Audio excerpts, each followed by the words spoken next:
Episódio 4. Puçá. Fomos instruídas a ir até a cidade de Igatu. Quando recebi este chamado, pensei ser uma necessidade de fuga minha, pois o ambiente ao redor de onde estávamos estava bastante densificado. Dessa forma, relutei um pouco para aceitar o chamado da intuição. Foi quando Nortron, através da comunicação telepática, trouxe a informação de que deveríamos ir até Igatu. Arrumamos uma sacola com frutas, castanhas e água. Pegamos os 3 cães e o nosso gato Chuen e fomos em direção a Igatu. A viagem se daria em 3 horas aproximadamente. Estávamos alegres, pois na primeira tentativa de irmos até a cidade de Igatu há 2 anos atrás, não deu certo. Na época, chegamos até o caminho inicial da estrada de pedras e retornamos após sentir uma forte energia de morte que estava gravada no campo eletromagnético da região. Naquele momento, não estávamos preparadas para cruzar toda a malha densa que cobria a cidade. Saindo de Caeté-Açu para irmos de encontro a Igatu, encontramos as vias convencionais sendo arrumadas. Muitas máquinas e muitos homens na região escavavam a montanha. O trânsito de máquinas estava tão intenso que em muitos contornos da via precisamos parar para que carros que vinham em sentido oposto pudessem passar. Em uma dessas paradas, nos deparamos com muitas irmãs pedras sendo arrancadas de seus habitats. Sentimos a terra entristecida naquela região.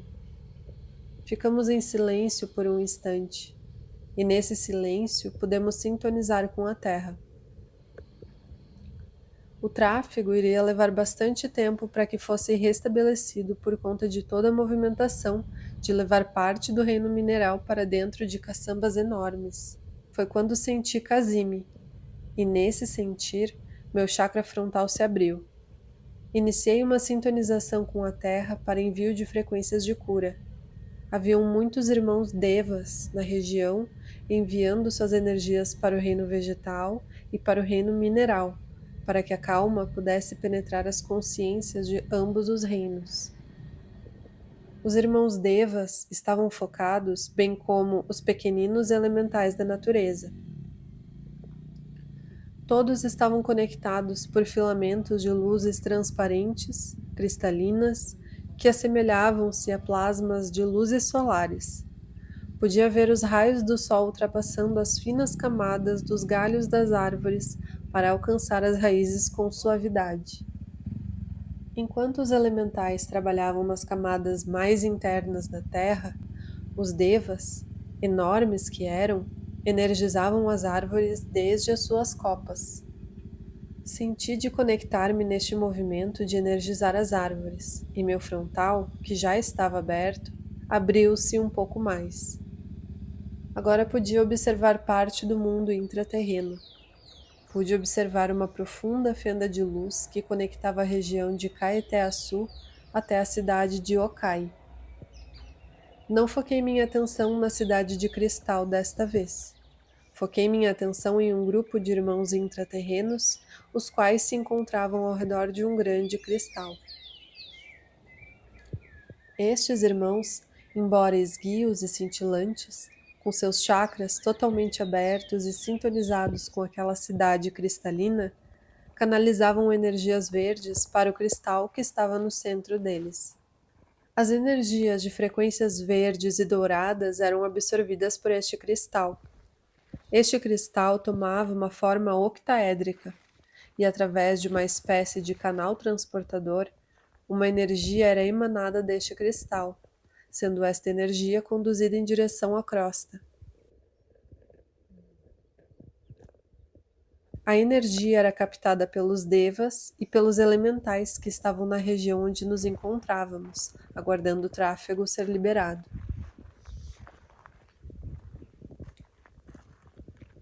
Os devas, após canalizarem para seus campos as energias que estavam sendo sintonizadas no cristal pelos irmãos de Okai e conduzidas à crosta, enviavam essas frequências aos elementais, e os elementais, por sua vez, curavam a terra.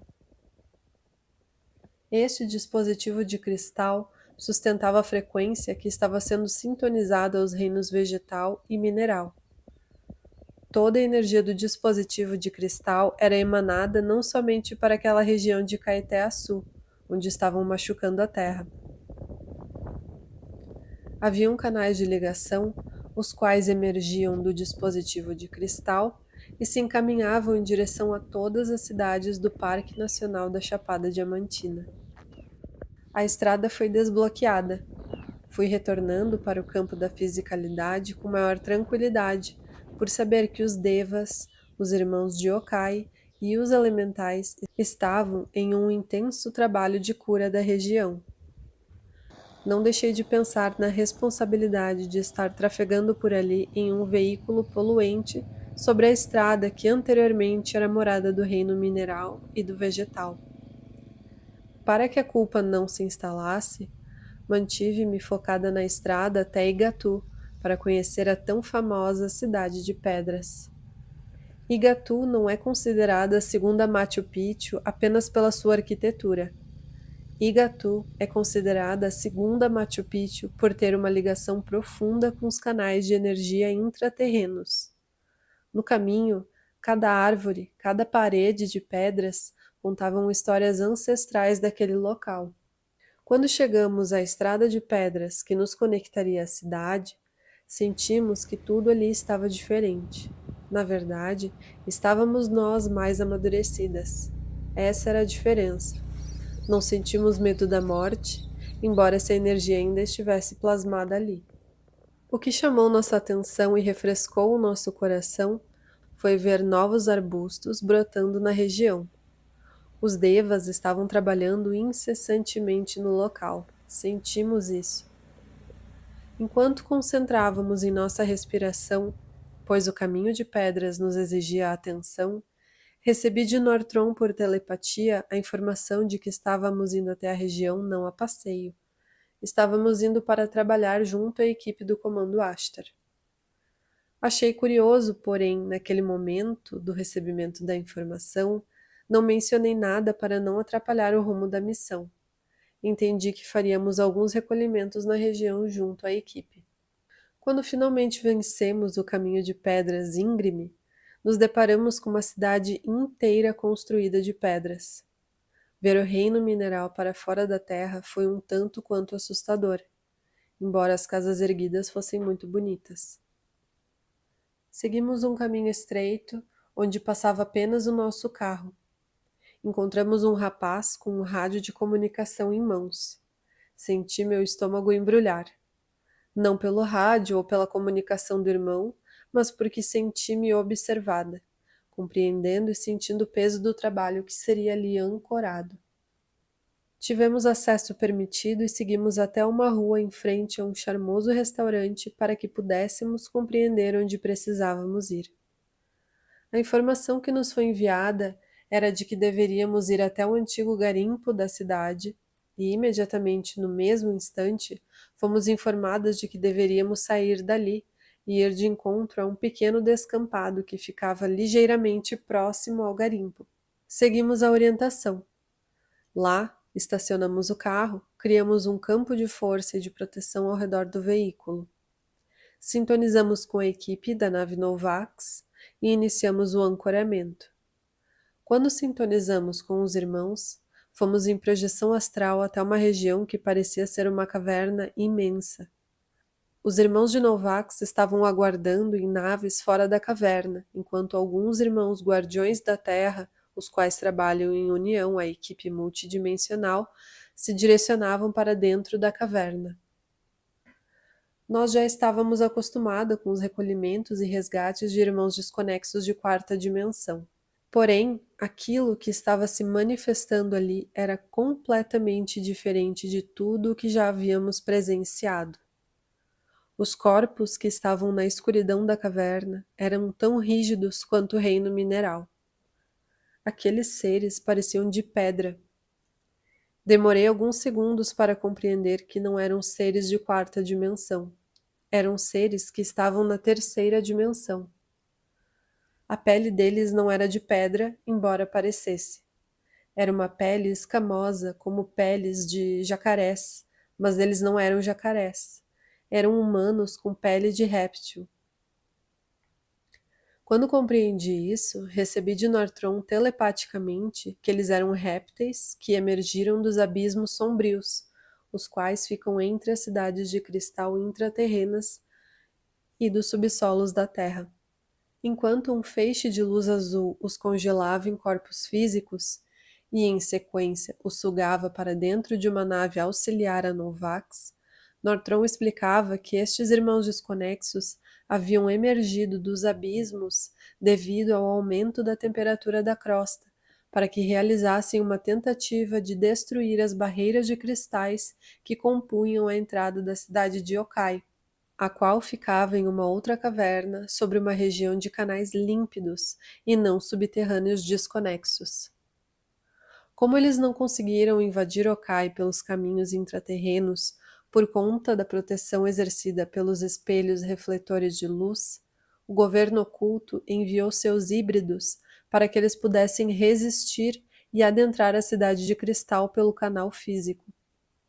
Os irmãos intraterrenos e as cidades de cristais são guarnecidos pelos comandos da luz, em especial pelo comando Ashtar, e, por conta disso, a tentativa do governo oculto de destruir os canais físicos para a passagem intraterrena foi desfeita, e estes irmãos foram levados para fora do planeta imediatamente. O aquecimento do planeta está proporcionando a estes irmãos a subida até a crosta através dos canais que conectam as fendas subterrâneas. Os répteis, em geral, são seres que precisam de uma temperatura elevada para poderem sobreviver na crosta. Eles sobrevivem bem entre temperaturas que variam de 60 a 80 graus Celsius. É por este motivo que o governo oculto está implantando um sistema desconexo para atingir a magnetosfera do planeta, superaquecendo assim a crosta. O aquecimento global é um projeto sombrio, onde os humanos inconscientes são massa de manobra. Tem alguns movimentos que, quando nós observamos só com o nosso mental uma linearidade, a gente acaba por não compreender o todo de uma situação. E isso também envolve esses movimentos do aquecimento global, por exemplo, que, se a gente observar, sim, desse prisma que nós temos aqui na Terra, é algo estrondoso, sim, é algo que agride a consciência planetária, é algo que está manifestando uma grande energia nociva, é algo que está ocasionando grandes aberturas na malha eletromagnética do planeta. Isso enfraquece o magnetismo, entre outras coisas, que resultam na nossa saúde como um todo, na nossa saúde integral, tanto nossa saúde, hominais, quanto na saúde dos animais, do reino vegetal, do mineral. Então, tudo isso, quando a gente assiste, observa isso daqui, a gente tem essa visão. Agora, os nossos irmãos, que a gente diz que são multidimensionais, e assim eles são, eles observam todo esse movimento, sim, da mesma maneira como nós observamos, em partes, como uma grande tristeza para a Terra, toda essa morte biológica. Porém, quando isso ocorre, eles ampliam a visão deles e olham de outra maneira, para que possam auxiliar a Terra, assim, dentro desse movimento tão deturpador de grade eletromagnética que se encontra. Porque enquanto os irmãos no subsolo estão criando grandes aparelhagens, colocando na grade eletromagnética, aumentando a frequência de calor do campo da Terra, para fazer com que a Terra ferva, para que esses híbridos do governo oculto possam emergir na tentativa deles de construir uma Terra cruz, como a gente chama, essa nova ordem mundial deturpada. Os irmãos multidimensionais do comando Ashtar, da Confederação, mas principalmente o comando Ashtar nesse momento de agora, eles utilizam toda essa sombra que está sendo feita para fazer luz. Então, aonde abre esses grandes buracos na camada de ozônio, por exemplo, uma grande infusão de onda do nosso Sol, uma grande infusão de onda da luz que vem do centro galáctico de Alcíone, do Sol central da galáxia, incide sobre esse enfraquecimento e leva a luz a esses abismos, para que a luz possa se fazer ali, e então esses irmãos dali possam ser removidos, e dessa forma se sutiliza a grade, embora num primeiro momento possa parecer, e está assim, que o aquecimento global vai destruir o planeta. Então, são pontos de vista, mas que a gente precisa ampliar o nosso ponto de vista aqui, para não adentrar o medo, para não adentrar o apavoramento que esse superaquecimento causa. Então, todas essas informações que estão sendo trazidas aqui não são para que nos apavore, mas são para que nós tenhamos consciência de tudo o que está acontecendo na Terra e fora da Terra, pela ampliação da consciência planetária, para adentrar o portal da regeneração. Então tudo é muito maior do que a gente pode imaginar com o nosso mental tridimensional, físico, mental inferior, aqui e agora. Quando a gente amplia a nossa visão, a gente consegue compreender que sim, estão acontecendo muitos movimentos ruins no nosso ponto de vista, porque estamos aqui, estamos presenciando isso, porém, olhando isso, observando isso a longo prazo e também dentro do processo da regeneração, a gente compreende que uma sociedade que é agressiva, uma sociedade que maltrata o reino vegetal, que maltrata o reino mineral, que ofende o reino animal, que não respeita os próprios hominais, essa sociedade ela vai ter uma transição planetária densa, pesada, dificultada. E a gente está nesse movimento agora. Novax, a nave onde os nossos orientadores, que trabalham pela Confederação Intergaláctica e o Comando Ashtar se encontram, estavam ancorando o recolhimento destes irmãos. Haviam também outras grandes naves da Confederação e do Comando Ashtar neste trabalho de recolhimento, bem como naves dos irmãos intraterrenos, os quais participaram de todo o processo. Enquanto as tecnologias para aquecimento da crosta eram ancoradas por estes irmãos reptilianos para que estes pudessem emergir, uma grande nave de frequência lilás estonteante chegou no local para levá-los. Eles foram recolhidos em corpos físicos.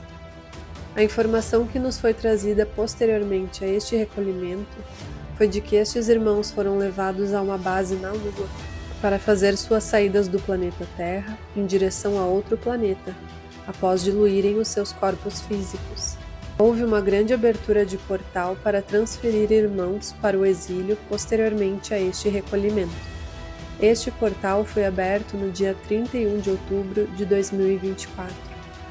Quando a Lua estava escura em um movimento planetário alinhado ao planeta Plutão, era o grande momento da luz se fazer presente na escuridão dos abismos do interior da Terra. Nossas missões junto ao Comando Ashtar nos exigem grandes movimentos, e no dia deste evento estávamos ainda no Vale de Caeté-Açu.